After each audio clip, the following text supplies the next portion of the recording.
Good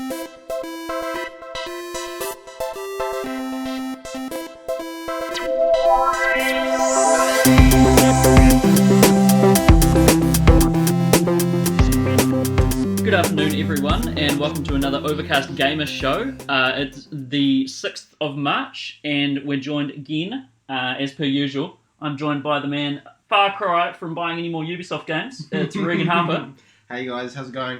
And also on my left here, we've got the man who puts the O back in MMORPG. It's Balthazar Valentine. Hey, what's up? We've got some good chat for you guys today, as per usual.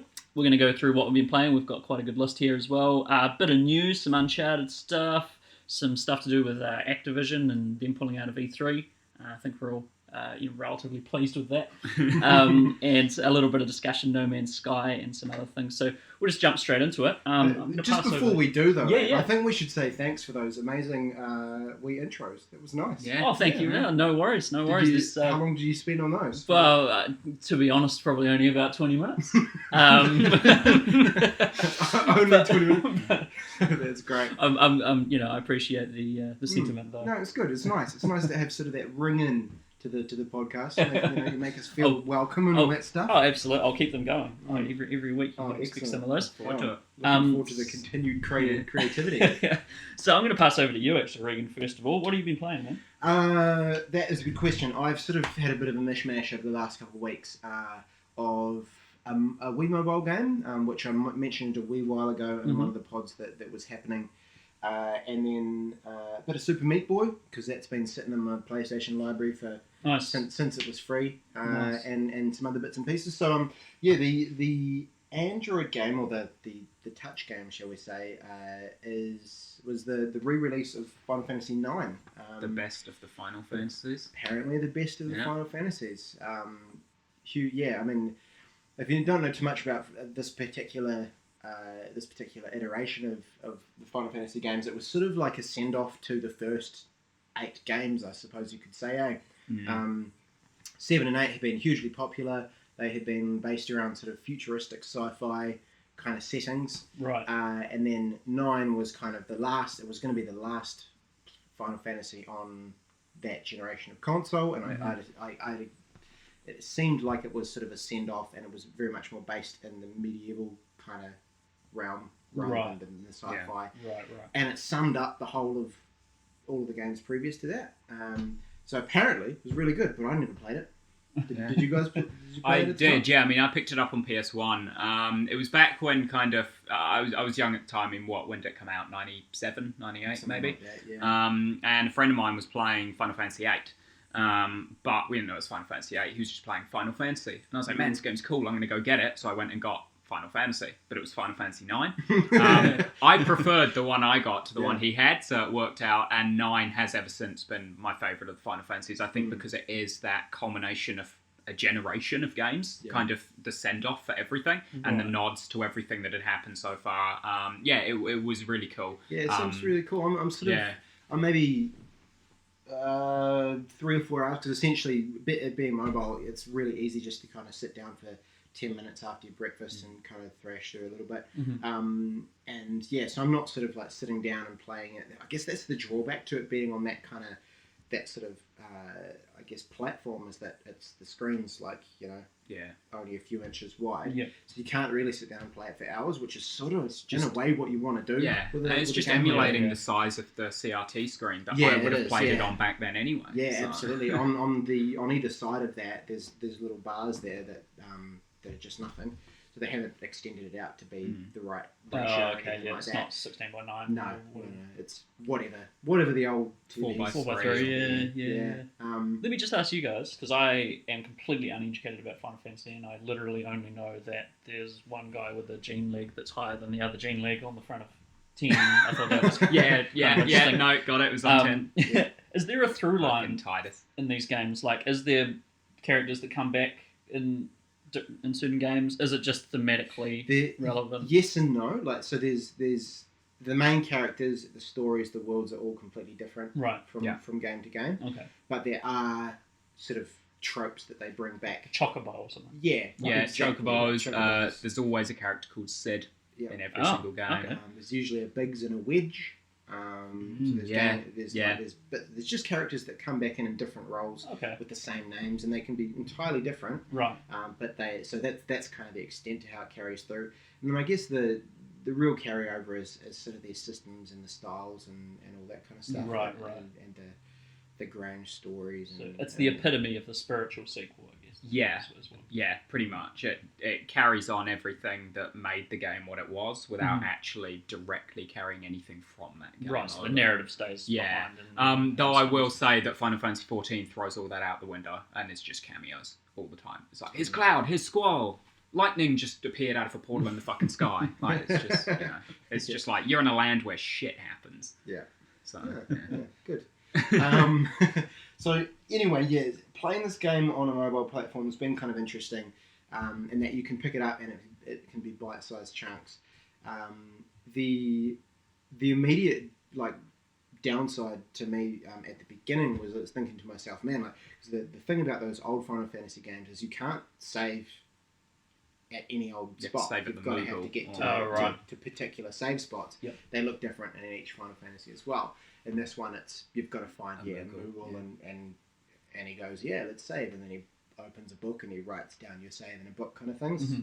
It's all very old school, but I was freaking out because I was like, I finished my breakfast this morning and I'm still kind of 20 minutes away from the next Moogle, and I was like, fuck it, I'm just gonna have to do it. Have to go to work, close it down, open back up. Turns out there's an autosave, which is really cool. Oh, that's nice.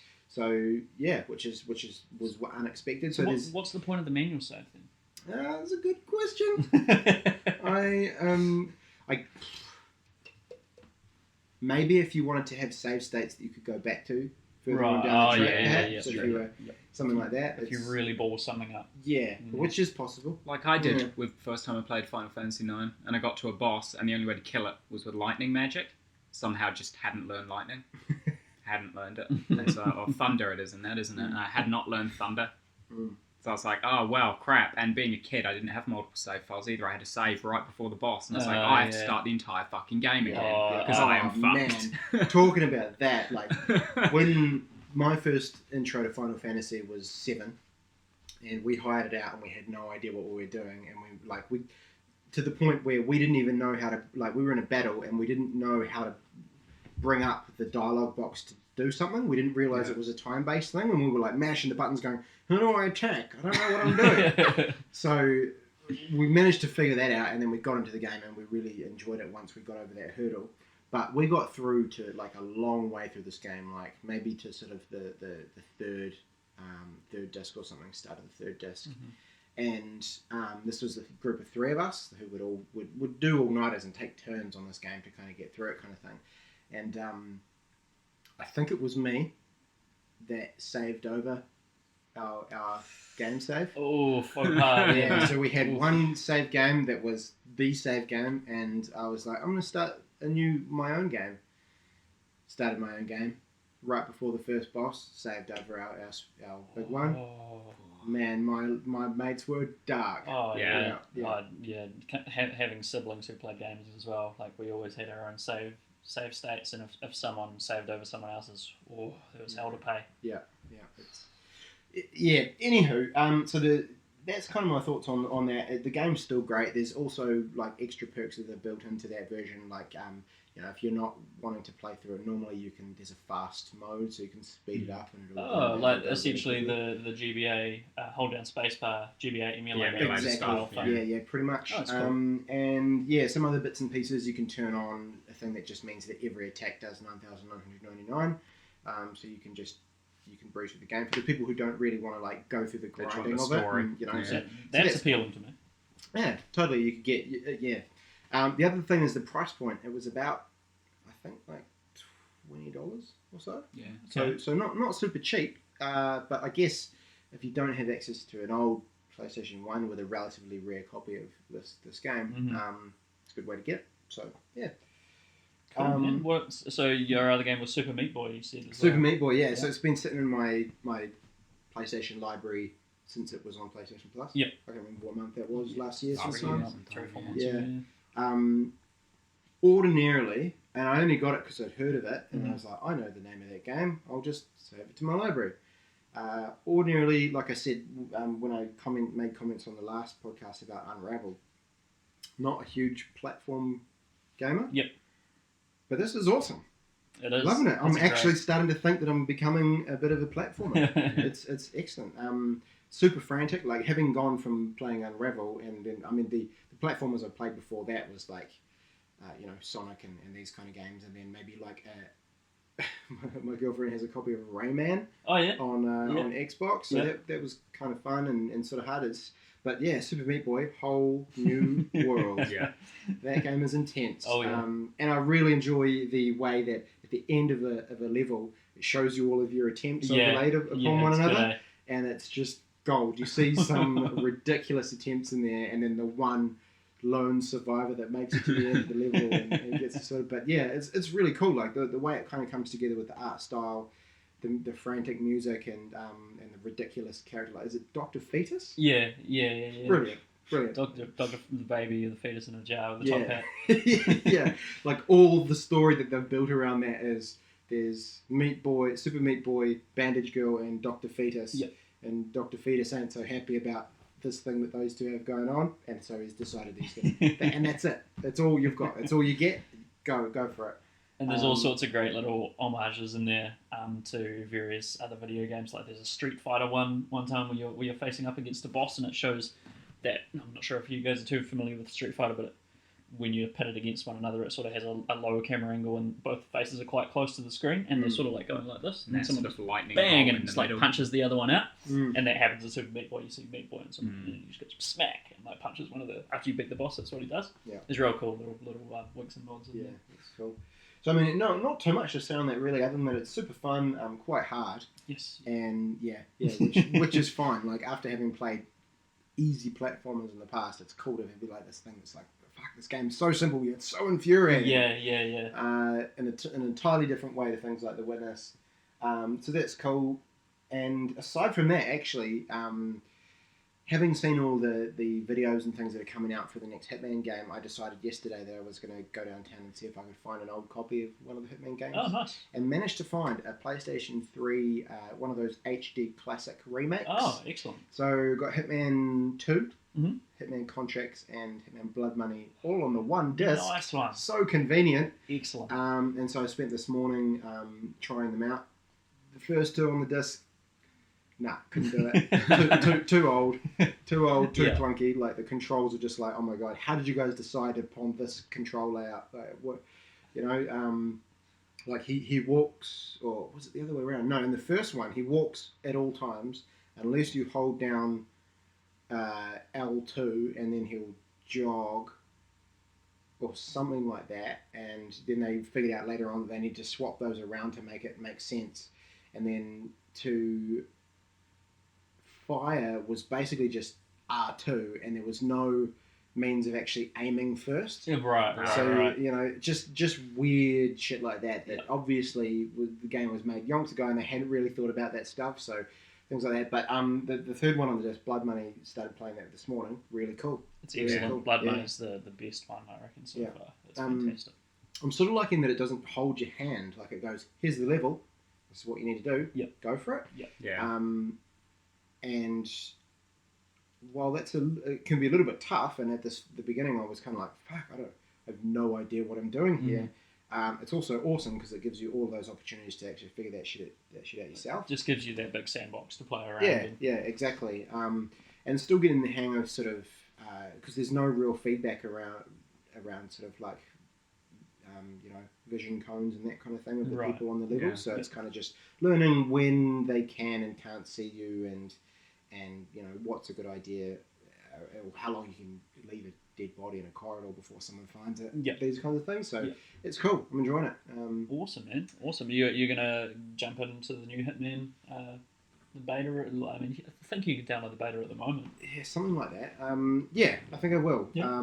It's all tied up with money restrictions, but yeah, absolutely. It's it harkens back to the days of games like GoldenEye, where there were like just big open levels, objectives, and you could just go and get it done. Whether you wanted to go through and just murder everyone in your path, which can be great, or alternatively stealth it up. Yep. Yeah, it's really cool. So I think I will. Awesome, man. So stay tuned for some thoughts and comments on the new Hitman game. Awesome. Balthazar, man, what have you been jamming? It's been an odd fortnight for me, really, in terms of games. There's been no sort of consistent main headrunner title. I just been downloading freebies on Steam, really, giving them a go, like seeing what friends have been playing and just being like, I'll jump in and play it with you, and trying stuff out. So I mean, the most notable things I've been playing are Robocraft. Now this one is pretty fun.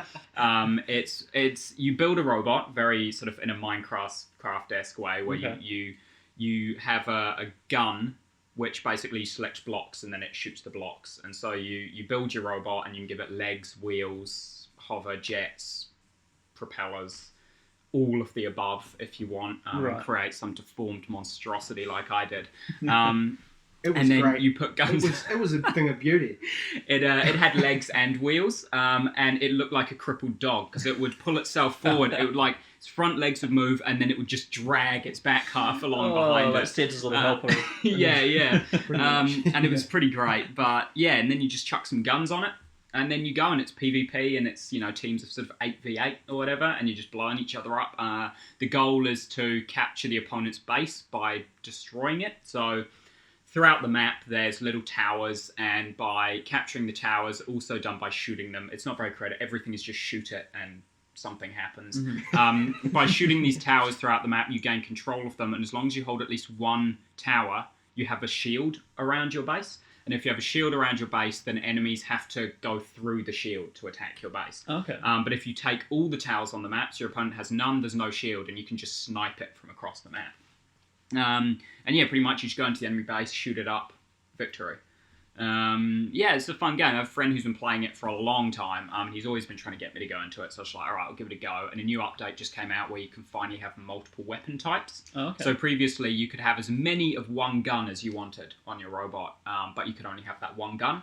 They've now introduced a system where you can have as many different types of guns as you want, and you use sort of 1 through to 0 on your keyboard to swap what gun you're using. And they all share a cooldown, so you can't kind of constantly swap to keep something shooting at all times. When you're on cooldown, your whole robot's on cooldown kind of thing. But no, it's just very fun, because it means you no longer have to make that brutal decision of, I either want the amazing anti-aircraft missiles, which mean if there's flyers on the enemy team, they are gone and there's nothing they can do, but I can't do shit against land units, or I want rail guns, so I blow the crap out of land units, but flyers will just speedily go over me, drop bombs, and take me out. Now you can be like, sweet, rail guns and anti-aircraft missiles. Nice. Which has made flying seem somewhat unviable, because everyone has the means to take them out instantly now.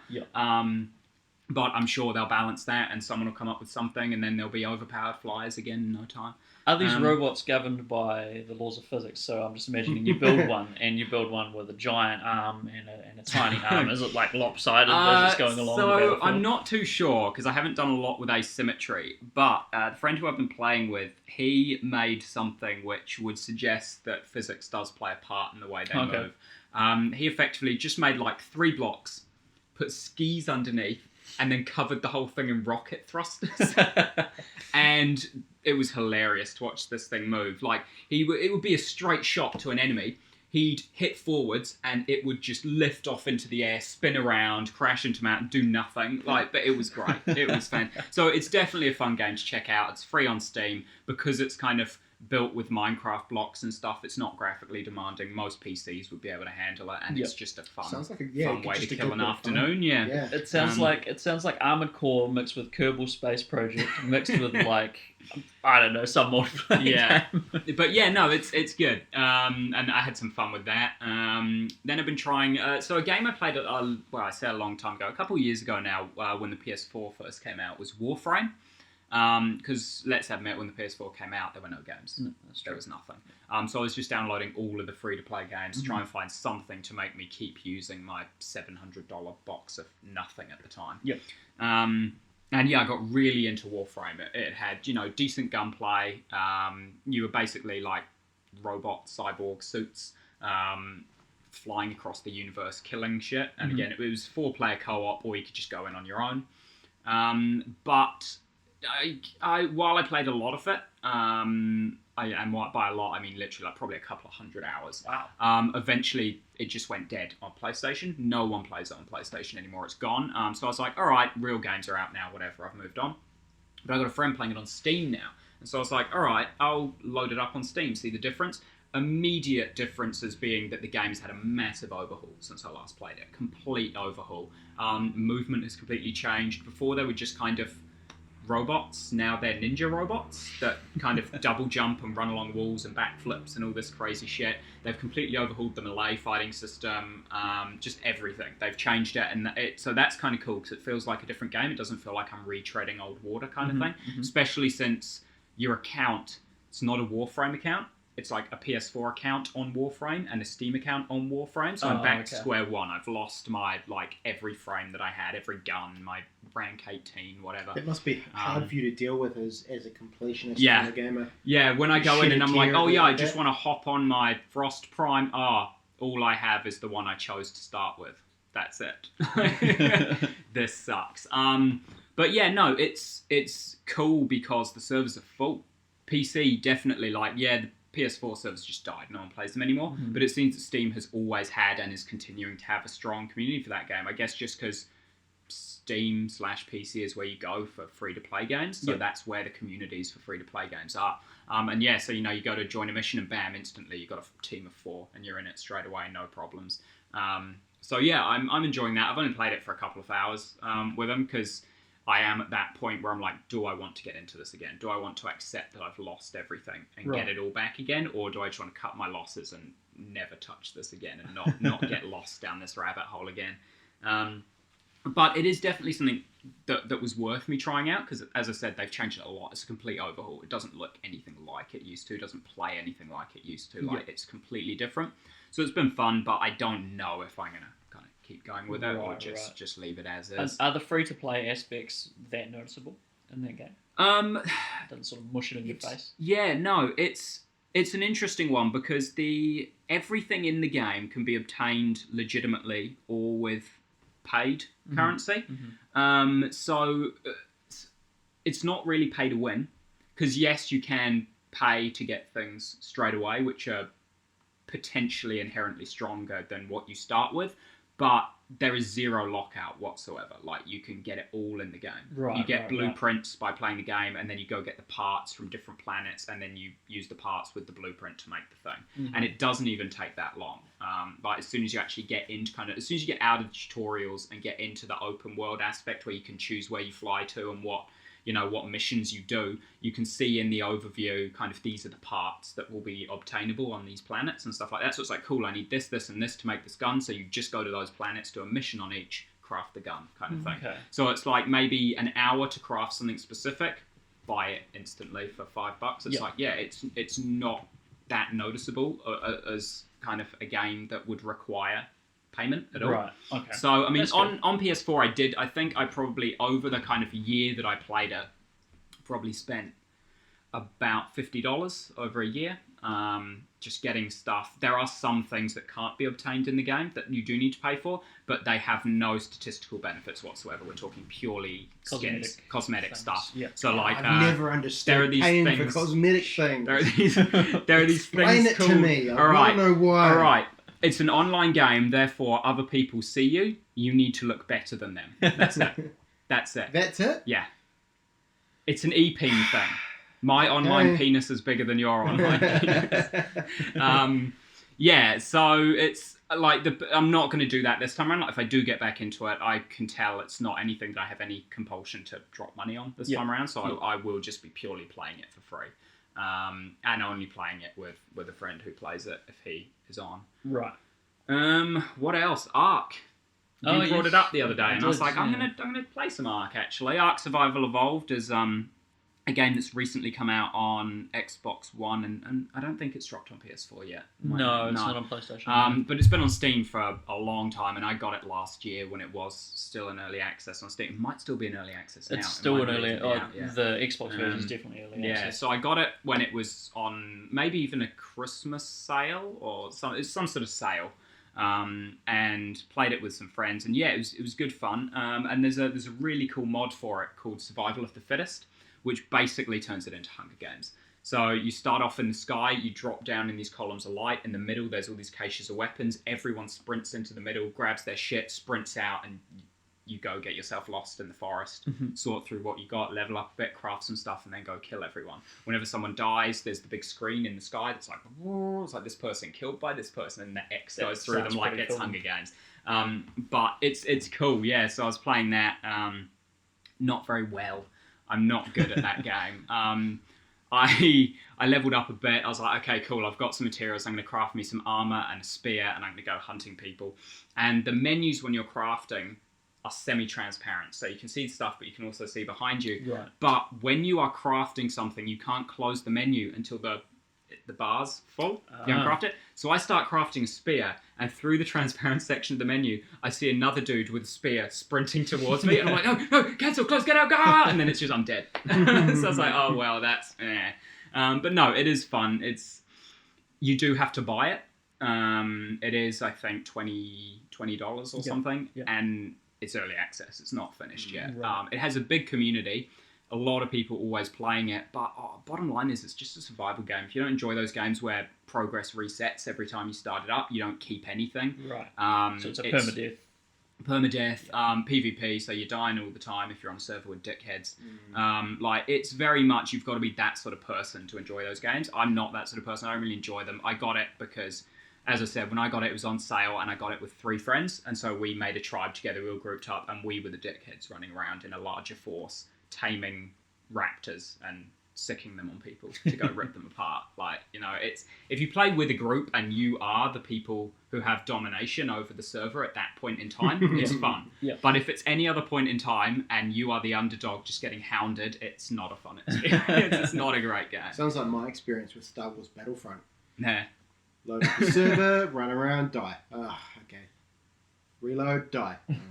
Alright, okay, cool. Reload, maybe get a kill. Nah, dead. It's just, to me, I mean, sure, there'd be an element of that where it gets frustrating and I'm like, okay, cool, I want to be better at this. Yeah. But, yeah.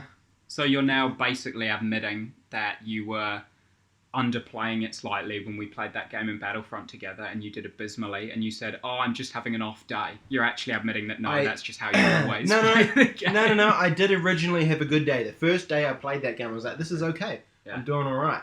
But then from then on out, I think it was just a bit of beginner's luck. Yeah. But yeah, I'm okay with it. I'm okay with sort of claiming that I was terrible at that game. But I've traditionally been terrible at all of those kind of games. Yeah. And my desire to sort of work at it and get better at them is quickly waning. So I'd probably have trouble playing Ark for any extended period of time. Yeah. Unless I had a team of bigger... I'm like the school bully. You know, or the school bully psychic, where I'm okay with being in the group because there's bigger people around me. Yeah. But if it's just being me by myself, not having it. Yeah. I quite enjoy permadeath actually, because it makes me really think about my actions and you know what to do and what. Don't be running around prancing through the level. And the only real permadeath game, I played a little bit of that Fire Emblem.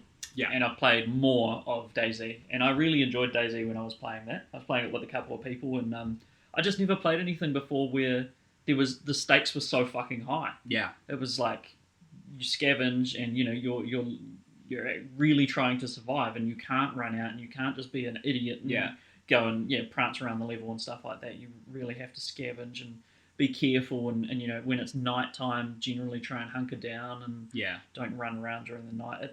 I really, really enjoyed DayZ. I remember them talking about that coming to PlayStation 4 some E3. It might have been the one just past, it might have been the one before that. Haven't heard a thing about it, and I'm sure it's in permanent alpha. Yeah, it probably is. A lot of those games, survival games in general, seems to be a genre. Other than, what was that one that was free on PlayStation Plus a while ago? Don't Starve. Oh, yes. I think Don't Starve is the only example I can think of a survival game that released. Yeah.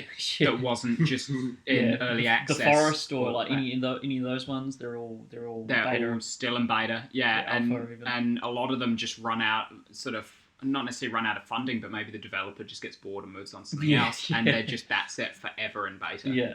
And yeah, I think, honestly, the only example I can think of is Don't Starve, of one that actually came out. The curse of the survival perma-death games, eh? Can your survival game survive? Oh, shit. No, it's just the answer. Probably not. Yeah, no, I mean, those are the main ones. I jumped into Blade and Soul a bit again because there's been a big update. Mm-hmm. New class, Warlock. Tried that out. It's pretty cool. They throw trading cards at people. Really? So, trading cards, and then sometimes they hold their hand out and the trading cards rotate around their hand, and then they shoot a giant laser like they're charging up a Kamehameha or something. Yeah, it's pretty visually cool, but not really. Honestly, if I were to go back and play that game, that's probably the class I'd play. Because for me, in games in general, two things will sell me on a class or a specialization or anything like that in sort of an RPG, and that is, can I either A, fight with cards? I know it sounds really niche and weird, but you'd be surprised how often a class that fights with cards is in games, and I just always like classes that fight with cards of some sort. You get to be Gambit. Yeah, exactly. Exactly. That's it, Gambit. Yeah. Or B, can I wear heavy armor but fight with two pistols? So like a tanky gunslinger. That's it. I'm sold. If I can do either of those things, I'm sold on a game. Not many let you do either, but there are enough for me to be able to find it every now and again. And when I see it, be like, I'm sold. That's it. I'm doing this. If I play this game, I'm doing this. So yeah, jumped in a bit, played that. Not enough to pull me back into it. But you know, as I said, if I do play it again, that'll be what I'm playing. Right. The Warlock. And then just a crap load of Final Fantasy XIV. Oh yeah. Going through all the dungeons, the raids, gearing up. Yeah. The more I see you play that game, the more I'm subtly being pulled in its direction, which is a big thing because MMOs typically I'll get over really quickly. Yeah. Just purely because there's not enough. I guess in a way there's too many sort of immersion breaking things in those games. It's kind of like, oh, you've now got a steed, and so you press a button and suddenly the steed just appears underneath you, and then you're on it, and then things like that where it's just things that wouldn't happen in real life, and it feels clunky. It makes those games feel clunky. So and the question things, and people just running about, and I don't know. There's something about MMOs that just doesn't quite do it for me. Perhaps because my previous experience, my most recent MMO attempt was Elder Scrolls Online. And as you guys know, I thought that game was terrible. Just can I tell a real world story off the back of that? Yeah, something that happened yesterday. So yesterday, I might as well come clean with the audience. I came clean with these guys already yesterday. Is I did buy a game. I bought Twilight Princess HD Remake for Wii U. Pretty disappointed in this. I did it for the Amiibo, which is how long potentially how long was that? Even worse defense than I bought it because I wanted the game is I bought it because it had an Amiibo. How long did I last? I don't know, a month? And maybe a month? I'm pretty sure we could go back on the podcast and listen to when you say it. I'm pretty sure it wasn't that long ago. I can justify it by saying that the reason of my resolution was to play through my back catalogue, so as long as I don't actually play the game, while I may have broken the resolution, to myself, I'm still doing what I intended to do. And I'm not planning on touching the game, just unpackaging the Amiibo and putting it on the shelf. Anyway, while I was there was a guy in front of me taking fucking forever because he didn't know anything about anything. Further indication of this is he was buying Elder Scrolls Online for PS4. And he was asking the guy behind the counter, he was like, so what is it like Skyrim? And the guy was like, obviously hadn't played Elder Scrolls Online, the guy behind the counter. He was like, yeah, it's like Skyrim, but it's online. Fucking lies, it's not like Skyrim. It's shit. I mean, it's like Skyrim, yeah. It's like Skyrim in the way that Final Fantasy is like Skyrim. They're both open world RPGs. Perhaps, yeah. That's about it. That's where the similarities end. And not only did this guy buy Elder Scrolls Online, but because he then realised he bought it because it's multiplayer and he wanted to play it with his son.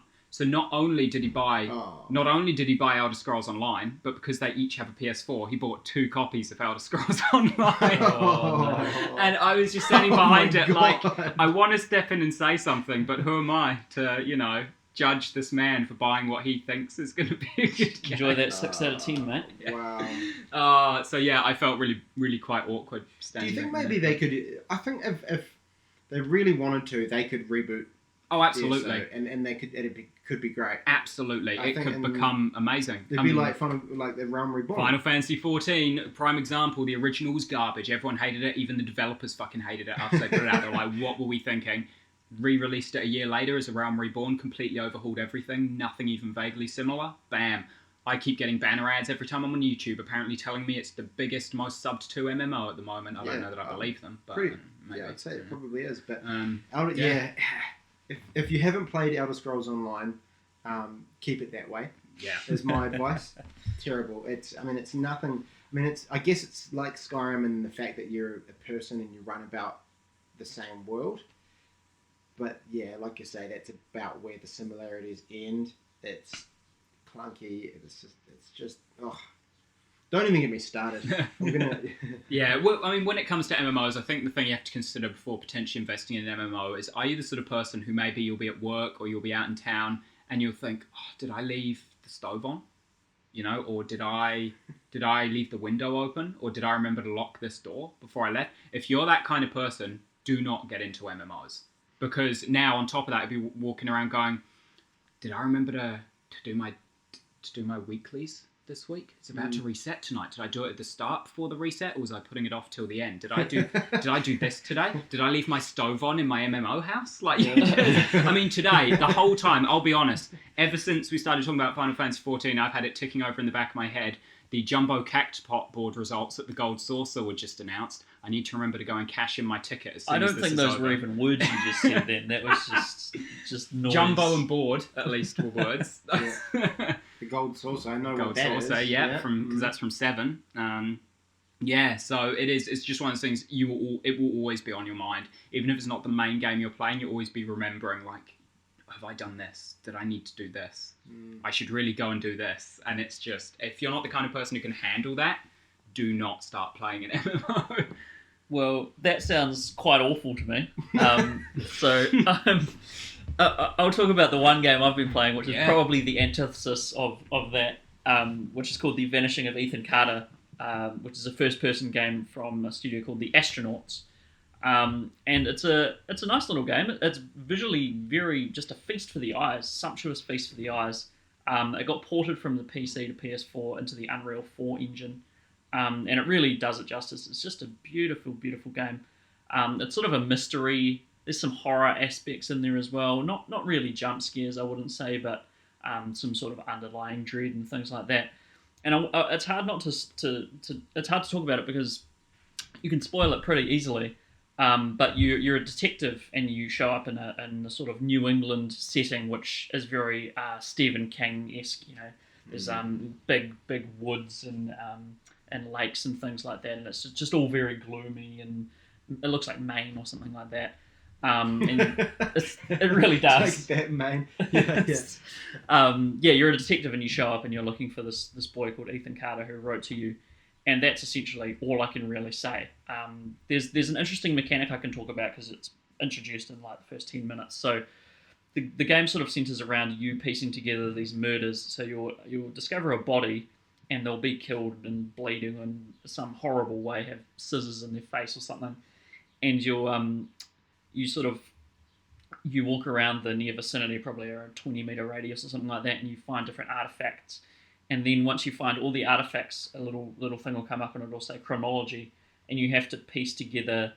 It'll sort of show silhouettes of what happened, specific silhouettes, and you sort of have to piece together what happened when, and enter the chronology in which the events took place.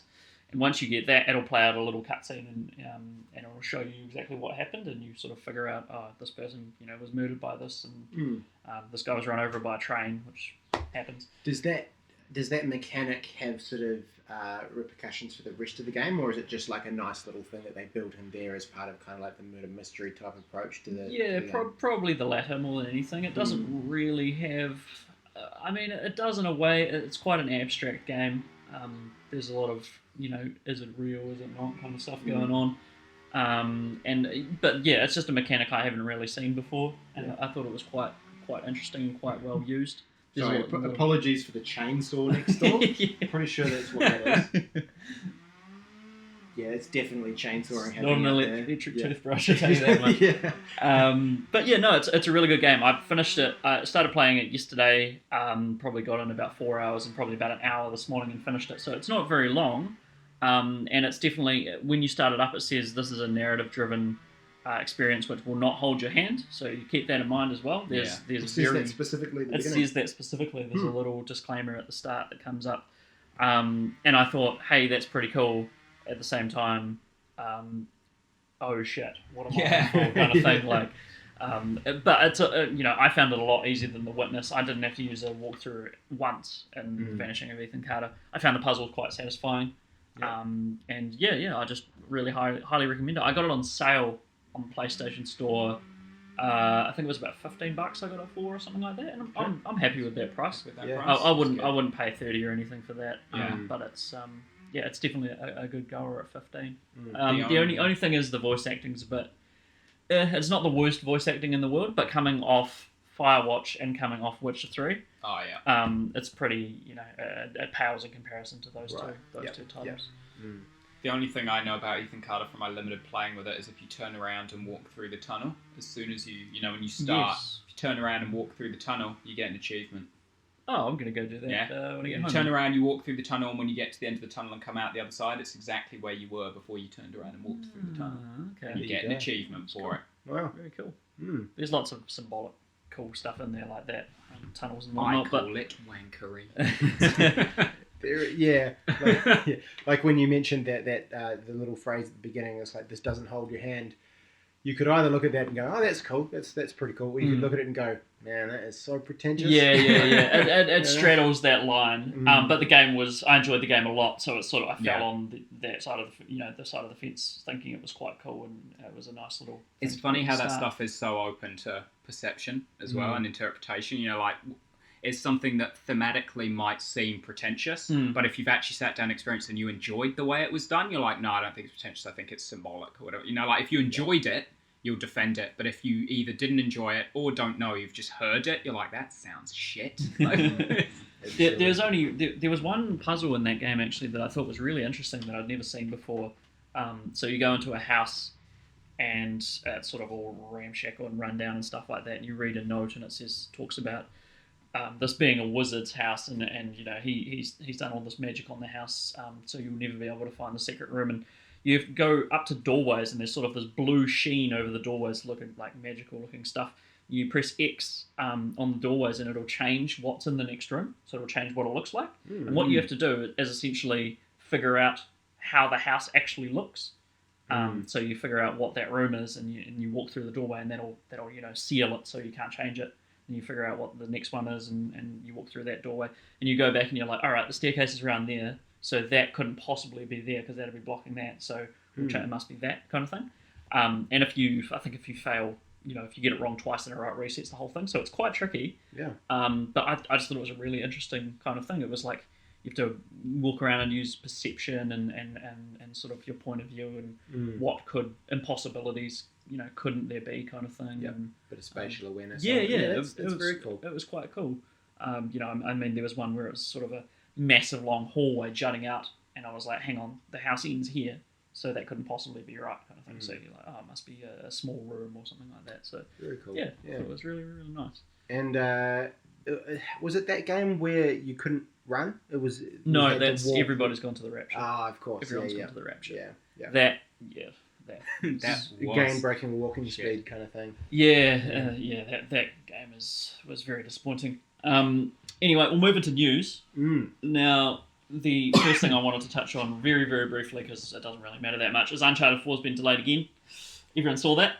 It's been delayed by 2 weeks. Another 2 weeks. It's been delayed, so it's now moving into April as our release dates. The thing that Bruce Straley and Neil Druckmann made very, very clear is it's been delayed for them to meet demand in terms of making enough copies. Yeah, making enough copies and be able to have everyone have it on the same day kind of thing. So it's not due to game development. I wonder where they're getting these figures from. But saying they need more to meet the demand, because as far from what I've seen in New Zealand at least, obviously it's going to be different in other countries, but there's not been any announcements of pre-ordering.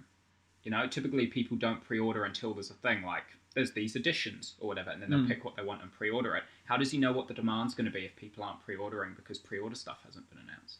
There is pre-order stuff being announced. I haven't seen on Mighty 8. There's the steel book and the steel book and the art book and all that sort of stuff. Art book's alright. I hate when they're just like pre-order and get a metal case. Who wants this? Get a Weet-Bix tin. Yeah. But yeah, that's not a huge worry to me. I did say before, if there's a third delay, that's when I start to get worried. I was just about to say I think the last time we talked about this on the podcast, you said, I'm okay with 2. Yeah, that's all right. I trust them, but then it's happened again, and I'm sort of wondering whether what they're telling us is actually the real reason for the delay. Yeah, well, are they actually trying to finish up bits and pieces, or are they printing more copies? I'd like to believe them, because I'd like to think that those guys are straight up with their fans. And 2 weeks isn't a huge concern to me. It does push it into April, which is unfortunate. 2 weeks does sound more like a publisher thing than a development thing, which the more copies would back up. So but interesting. And if that is the case, that's kind of cool. They care enough about their fans that, hey, look, we want you all to have a good time with us right from the beginning. Yeah. Which is... Yeah. And also, I mean, just on the topic of Uncharted, did you guys watch that trailer, the story trailer? Yes. With Assassin's Creed?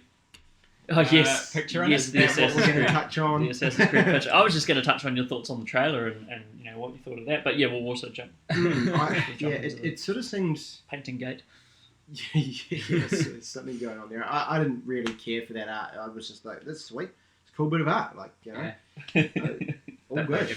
It was just another thing the internet blew out of proportion. And I mean, and then immediately those people came on and they're like, oh, you didn't give Assassin's Creed a pass, like when they're being shitty and their games aren't finished. Why would you give Naughty Dog a pass? So there's it's immediately it's not those that their game isn't finished or shit. It's that they accidentally did something. I think what we can take away from that is that gamers have very little going on in their lives. Yeah. And they will jump on absolutely anything. Yeah. It's unbelievable. But in terms of the trailer itself, it looked really good. It looked good. It's a gorgeous looking game. Yeah. Wow. Which is really cool, and I guess we shouldn't have expected anything less. Story-wise, it didn't give too much away. No, it did give away that that you're going to see them as kids or maybe even players, Nate, and which already did in 3, I believe. Kid Nate. Yes, I love that section as well in Uncharted 3 in Morocco. It's brilliant. Then you never know. It may be as small as a couple of flashbacks, and you may it certainly didn't tell us anything about this. Much about the actual story that the game's going to follow, but it's just sort of building up that relationship between Nate and I wish I could remember the name of his brother. I'm just going to call him Troy Baker. Bruce. Yeah, Troy Baker. That's his name, though, right? Just in the game. Yeah. Let's go with Bruce for now. Troy Drake. But it's building that up, and interesting. I would have loved to be a fly on the wall when Amy Hennig was penning that story, because it sounds like they've really scrapped everything that she worked on and made it their own kind of thing. Because she wrote the first 3 Uncharted, I believe, or might have just been 2 and 3.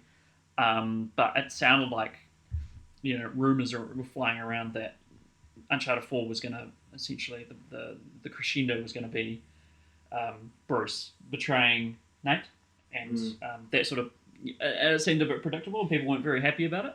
And I think that's what Bruce and Neil scrapped. They weren't happy with that sort of predictability, and it's just this again. It's that trope of someone betraying. Yeah. So absolutely. Flynn from 2 all over again.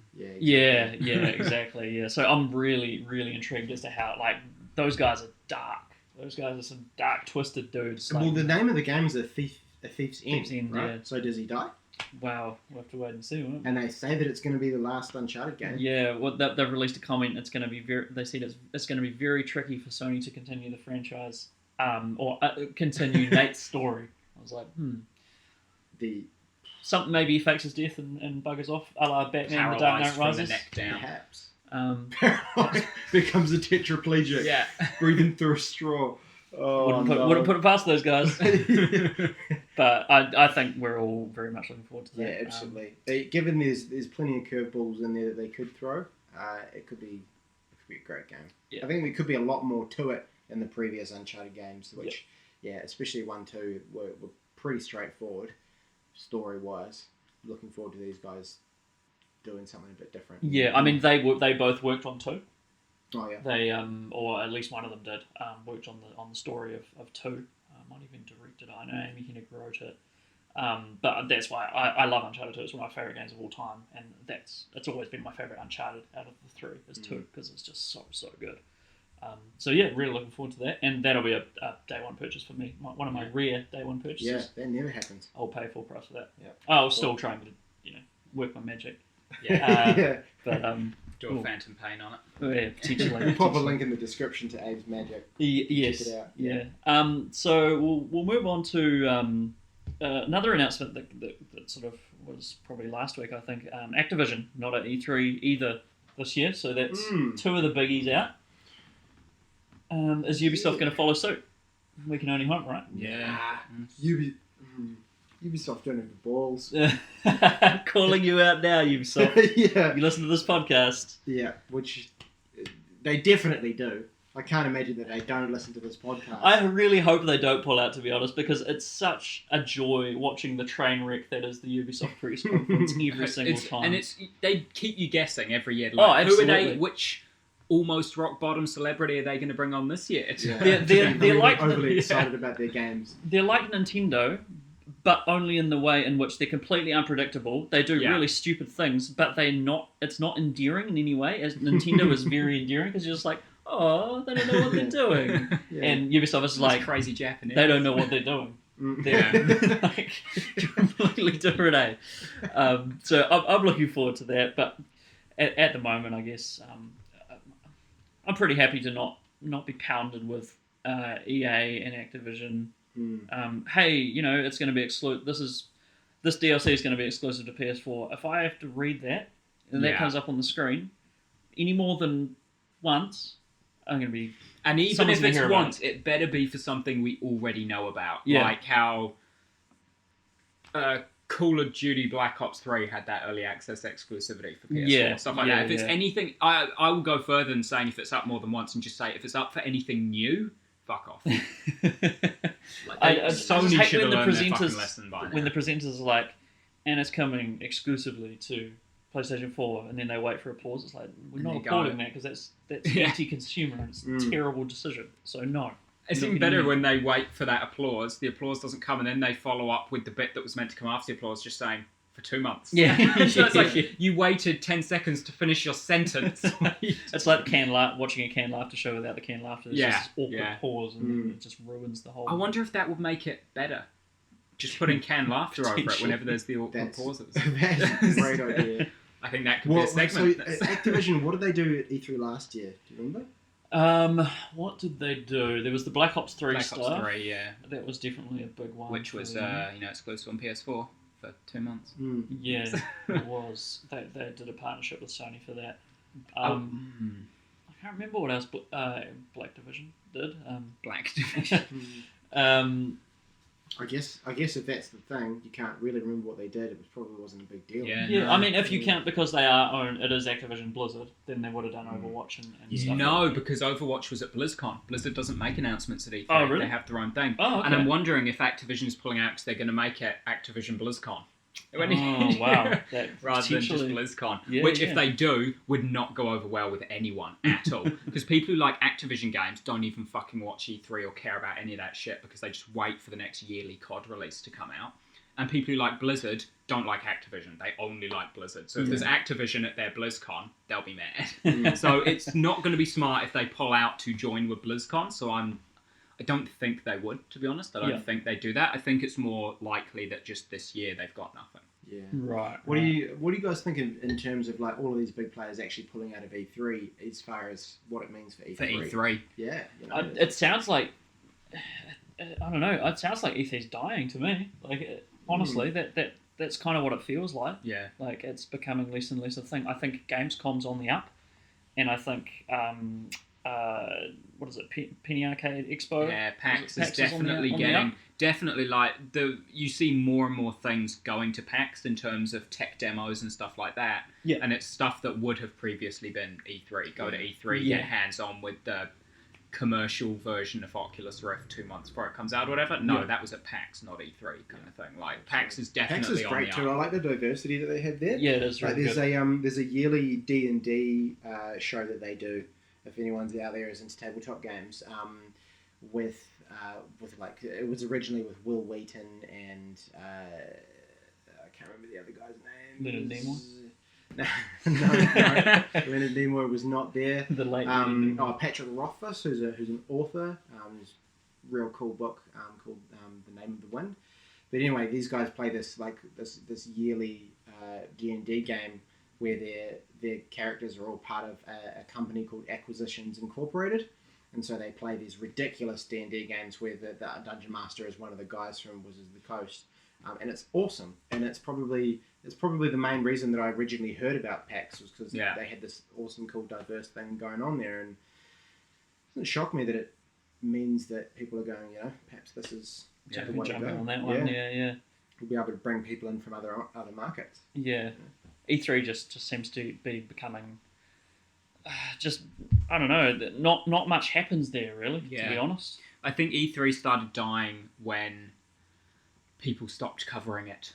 Like E3 always had its own, it put out its conferences and its talks obviously hourly or whatever. They were live and then they do the on-demand thing an hour later. But people like, other sites, journalists, even YouTubers, E3 was the convention they all loathed going to, not the one they looked forward going to. And I think when that point set in and nobody actively wanted to go there anymore was when it all started dying. Because they went purely because they felt they had to. Like, I need to go to E3 because there might be an announcement that I should cover. But if there wasn't an announcement to cover, they wouldn't fucking put out anything on E3 because it was just shit. And that was when it started dying. Oh, that's a depressing note to end the news segment on. But we'll move into discussions, which for which I have one big one that I really want to talk to you guys about, which is No Man's Sky. So, a lot of news got revealed about No Man's Sky. They actually revealed some things, some features. There's going to be NPCs in the game. They finally revealed that. There's going to be trading and stuff. I guess we always knew that, but something I'm really I've never been against I've never been one of the haters on No Man's Sky. I've always been intrigued by it, and I really want them to succeed because they're a 15-person dev house from Guildford in England, and I really want them to succeed. The game definitely looks like it could just be boring in about half an hour because it's too big kind of thing. But at the same time, I'll go over a couple of things they released. So one of the things I found really interesting is NPCs, obviously, because I hadn't revealed that. So there's going to be NPCs, and they're going to be aliens, and there's going to be a lot of factions and races of these NPCs, and you can't understand them because they speak their own language. What you do is you go throughout these planets or walk around on the planets, and you find these giant monolith kind of stone things, and you interact with them, and that allows you to learn words and bits and pieces of their language. So when you go back and talk to them, it'll be all gibberish, and then there'll be one English word, and you can either risk it and try and interact with them and potentially offend them, and they'll come after you, or you won't be able to trade with them or something like that. Or you can just wait till you've really learned all their language, and then you're able to interact with them in the dialogue trees. That's pretty cool. Yeah, I thought that was really cool as well. That was the sort of thing I was like, I'm actually more intrigued by this game now. It's kind of like the Al Bhed journals in Final Fantasy X, where you just find these texts and then it lets you decipher old text. And so as you go through, there was a race of people who would always talk with each other, and you'd have an interpreter with you. But as you went through and collected these texts, there would be more and more English words mixed in with what they were saying, until eventually, if you were going around and getting them all by the end of the game, you would fully understand everything they were saying as they were talking. Yeah, it's really cool. It is a cool mechanic. I guess the question for me with these kind of things that they're adding and all that kind of thing is, and especially given the whole premise of the game and its size, is what's the end goal? What are you working towards? It was something about getting to the center of the universe. Is the main thing. Apparently, it's going to take insanely long amount of time to do that. To make that happen. But you do upgrade your ship and get warp drives and stuff like that. So I think you can probably get there. Yeah, 100, 200 hours, maybe something like that. Yeah. I mean, my biggest concern would be like, is there going to be enough going on between point A and point center of the universe to keep you engaged and really actually want, or is it enough to keep in your mind wondering what it actually means to get to the center of the universe? Yeah. Who knows what's there? It's essentially all about if they build the lore well, and they have like intriguing little things. You're like, I wonder what that means, and I'm fully on board. But if it is just completely barren planets, you just mine some resources and upgrade some stuff and leave that planet and go to the next barren planet and mine some resources, and then I can't see myself playing it for that long. But I'm definitely intrigued, and I'll pick it up. And we all know, like, there's whenever you see interviews with Sean Murray, he's like, oh, we can't talk about VR. We all know it's coming. It's exclusive to PlayStation VR, and it's going to be a launch title. So we'll just cut the crap. It's definitely PlayStation VR. We've seen VR kits in the back of videos in Hello Games offices. It's definitely on PlayStation VR. It's almost certainly a launch title. So that I'm intrigued, because if PlayStation VR is really good, that would be a cool game to muck around in. Definitely a cool game, and definitely call it a glorified tech demo, but it'd still be a lot of fun. $60 price tag for America. It'll be usual 80 to 100. It's 80, I think. 80 in New Zealand. Up for 80 is fine. I had extrapolated that out to be the usual cost of a AAA game in New Zealand, which, if you don't know, is about 120 off the shelf right on launch day. From a bad retailer, 120. You could probably get more close to 100 usually from other ones. I mean, that's the thing, is that it's still, like, as far as the VR kind of thing, for me, I'm only going to get into it if VR turns out to be really good, and even then, having a launch title like that is, I probably would have played a big chunk of No Man's Sky before I'm ever sold on VR. I don't know. Yeah, although we might get a chance to try out VR in the coming days. Potentially. Yeah. What are your thoughts on it, Balthazar? Because I can see you over there shaking your head like an angry old man. Yeah, I think No Man's Sky is a crock-fold shit. Frankly, all the tech demos, all the gameplay, everything they've shown has been float through space and scan plants, the fucking video game, and it looks like utter garbage, and anyone buying into it is a fucking idiot. End of it. That's it. I could rant for hours on how shit this game looks. Doesn't matter how much they talk about all these things they're putting in, they've shown fucking none of it. Every time they've shown anything, it's been like, look, a space battle over there. We're just going to ignore that and go to this planet over here. They always keep going on about all this shit going on in space, and then they conveniently miss it or go past it. Because I don't think there's fucking anything you can actually interact with. I think it's land on the planet, scan shit, fly into space again, land on a planet, scan shit. I haven't even seen flying through space. Every time they're like, oh, let's speed this up by warping to the next planet. They haven't even shown flying. They've shown nothing. They've shown scanning plants. That's it. That's all they've shown for this fucking game. And then they're like, $80, please. Nah. Fuck you. Done. Set your precedent pretty clear there. What if it comes out and it's like the next big thing? And then they hopefully will learn by the time they make a next game how to promote it and actually advertise what the game does instead of just showing scan plants in the video game. Because they may release a trailer in a week, and I'll be like, sweet, I'm finally actually seeing what they say they're putting in, and it looks good. But at this stage, everything they've actually shown us has just been the same crap over and over. And it doesn't look even vaguely engaging or interesting to me. Pretty vast personally, my opinion is it's shit. It's good.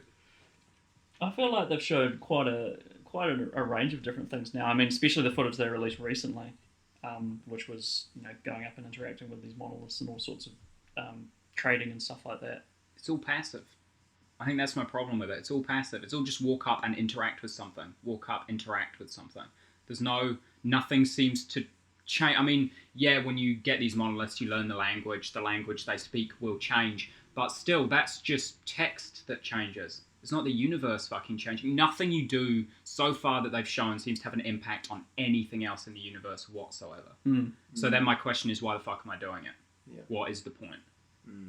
So I'm kind of intrigued by the mystery though. Like at the same time, because we don't have that very often. Games. It's always this is the feature set. This is what you do. This is all of the, and then you get the game and you're like, oh yeah, there it is.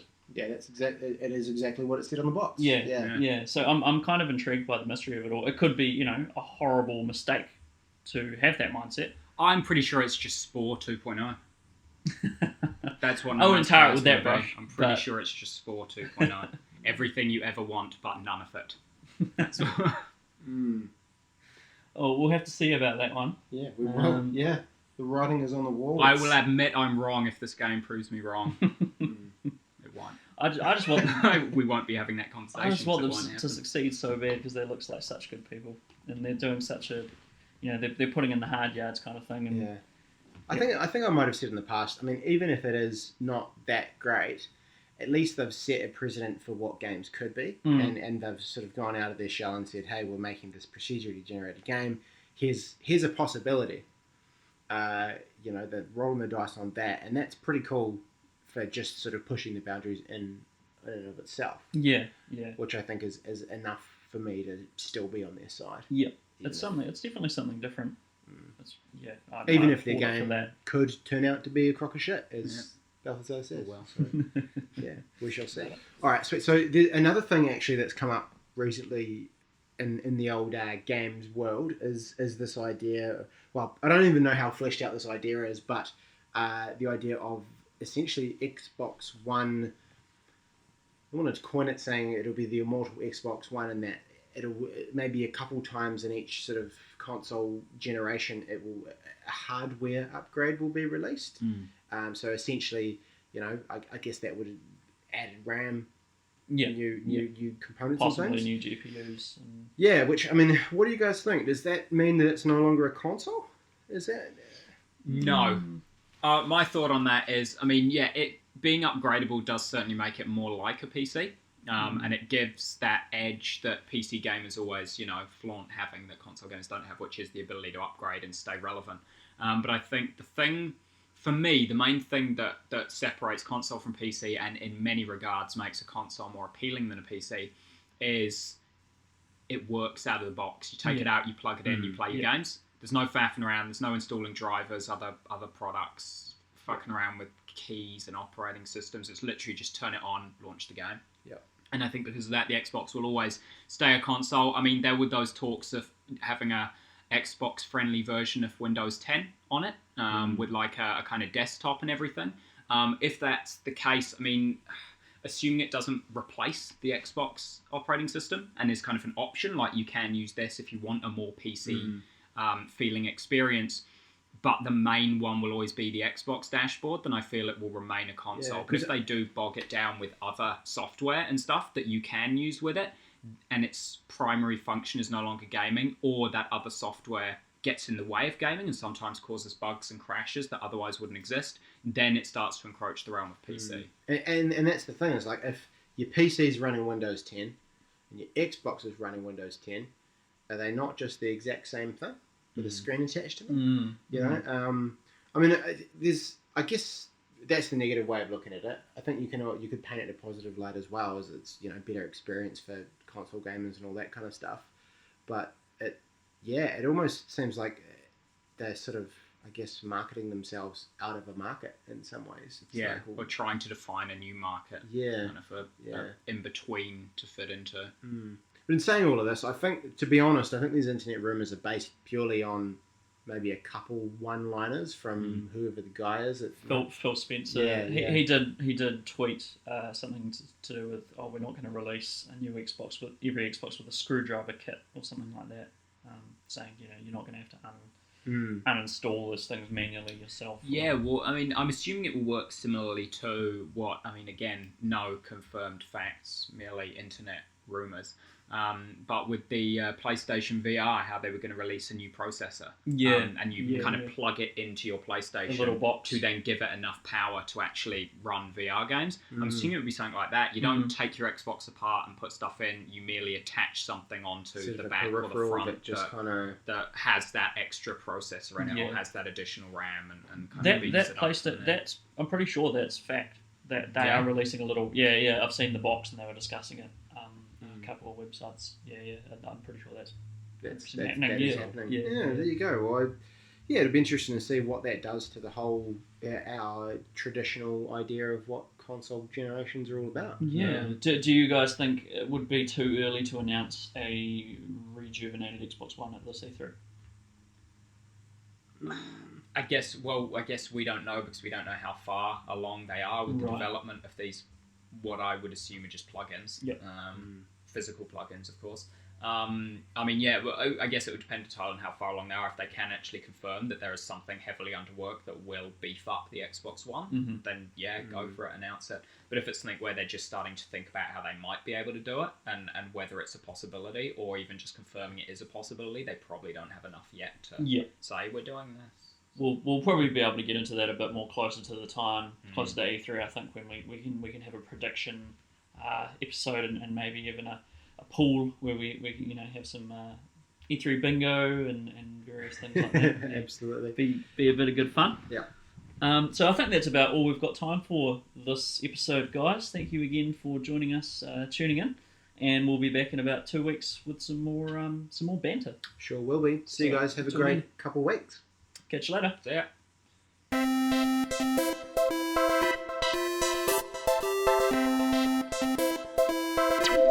be right back.